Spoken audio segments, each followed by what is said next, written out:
জানো কাল না দুপুরে খাওয়া দাওয়ার পরে আমি না আমার নিজের রুমে চুপচাপ বসে বসে টিভিতে একটা মুভি দেখছিলাম। তো হঠাৎ করে না আমার ভাই আমার কাছে এসে আমার হাতে একটা চার্জের বোতল ধরিয়ে দিল। তো প্রথমে তো না আমি অনেক বেশি খুশি হয়ে গেছিলাম। আমি বললাম বাবা তুই এটা আমার জন্য এনেছিস?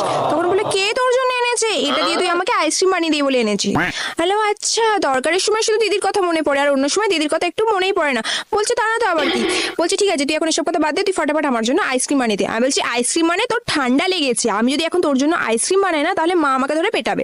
তখন আমার ভাই বলছে আমি শুধু একবার জিজ্ঞাসা করছি তুই বানিয়ে দিবি হ্যাঁ কি না? আমি তখন বললাম না।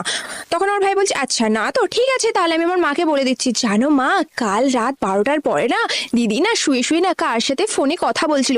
তো তারপর না আমি ওকে বললাম আচ্ছা আচ্ছা ঠিক আছে আমি তোর জন্য আইসক্রিম বানিয়ে দিচ্ছি, তুই আমার একটা মাত্র ভাই হোস, তোর জন্য বানাবো না তো আর কার জন্য বানাবো? समझ रहे हो समझ रहे हो ना। তো তারপর না আমি তাড়াতাড়ি করে ওর জন্য চুপা চিপস আর চার্জ দিয়ে একটা আইসক্রিম বানিয়ে নিয়েছি।